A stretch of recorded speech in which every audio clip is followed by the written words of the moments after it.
of the Force Unleashed experience on the next generation consoles really is digital molecular matter and Euphoria biomechanical AI and the Havoc physics systems, but we really have focused a lot of effort on ensuring that you get the same great Force Unleashed experience no matter what platform you play the game on. So the PS2, PSP, and Wii versions are being built by a company called Chrome Studios out of Australia. One of the things we've strived for at Chrome in developing Force Unleashed is making sure that no matter what platform you're on, whether it's the PS2 or the Wii or the PSP, that you're just totally feeling empowered. The experience that you get will just be phenomenal across every SKU. When we first started working on Star Wars The Force Unleashed, we knew we wanted to put it on as many platforms as possible. But we also made the decision to ensure that each platform was going to be unique and different in its own right.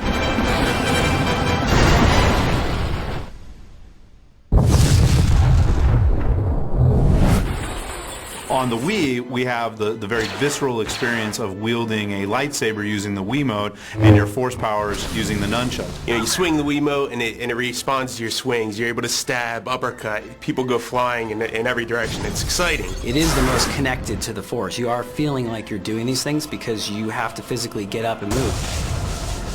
I mean, there's just combination after combination using the Wiimotes that actually just take it to another level. So it was both designed to be simplistic but also very, very deep the more you went into the game. In dual mode, we have 9 different arenas and 27 different characters. Some that are from TFU, some that are from the prequels, some that are from the expanded Star Wars universe. So there's plenty of characters to choose from. You have power-ups and you have all these abilities. I think players really will feel unleashed in the Wii version of the game because of the control scheme. It feels like you're really engaged and connected to this apprentice character through all the motions that you're doing.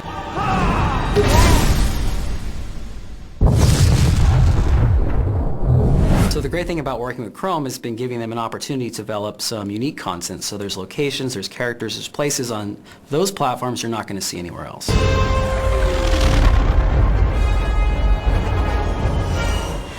One of the things I'm most excited about on the PS2 version of the game is the original content. You're able to actually go to the Jedi Temple, which is in ruins, and participate in the Jedi Trials, which are kind of metaphysical challenges. You will need all of your skill to survive. So the apprentice will go there and will confront spirits of long-dead Jedi, and I think Chrome has done an absolutely amazing job designing some very cool Sith enemies that you can actually fight. 1,000 Jedi died cursing Darth Decimus.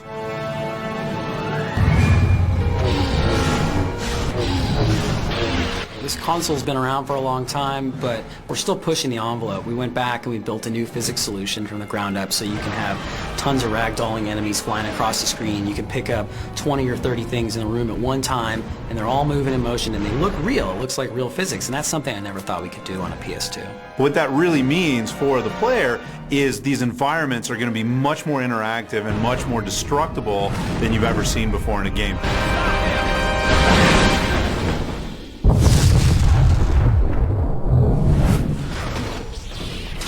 Early on, we knew we wanted to do a PSP version of the game, but we wanted a mode that players could just kind of pick up and play that really would harken back to all of the films and give, the PSP owners something special and unique and new. So we came up with this idea of historical missions.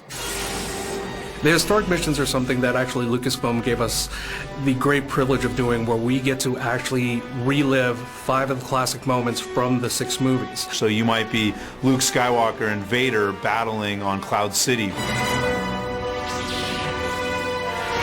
But rather than just having the powers that we saw in the film, you actually have all these unleashed powers. You have repulse, you have lightning, you have a really supercharged force push.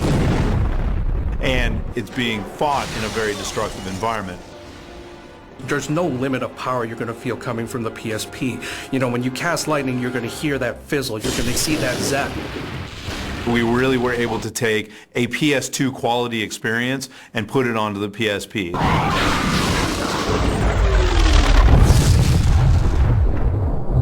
And the DS version is being developed by a company called N-Space. and they've really brought something special to the table with our control mechanics and this kind of really easy combo system. The touchscreen interface that we came up with, collaborating with Nspace, I think really helps bring the experience closer to the player's hands. Anybody should be able to just pick up the DS and using the stylus be able to chain together lightsaber attacks and combine those with force powers so that literally being unleashed is only a flick of the wrist away. So you jump right into it, and before you know it, you're using force powers that you've never seen in the movies that are just doing incredible amounts of damage. We have a couple different multiplayer modes, more of a standard deathmatch on the DS. We also have more of a duel-based multiplayer mode where it's sort of there's a back and forth and a sway meter, and whoever gains the advantage kind of unleashes themselves, and it's really a lot of stuff in one small package. I think everyone's going to be really happy with what they see no matter what platform they play, because we really have delivered on kicking ass with the Force and immersing people in these great locations and this really awesome story and doing it in a fun way that they can really get into. You're going to feel powerful right off the bat, and that's, kind of at the core, that's what TFU is about, to feel like the most powerful Jedi or the most powerful Force wielder of all time. Each platform is delivering the same great story. Each platform is delivering an unleashed experience. They all do it very differently, but they manage to make you feel like Darth Vader's secret apprentice who's on this epic journey.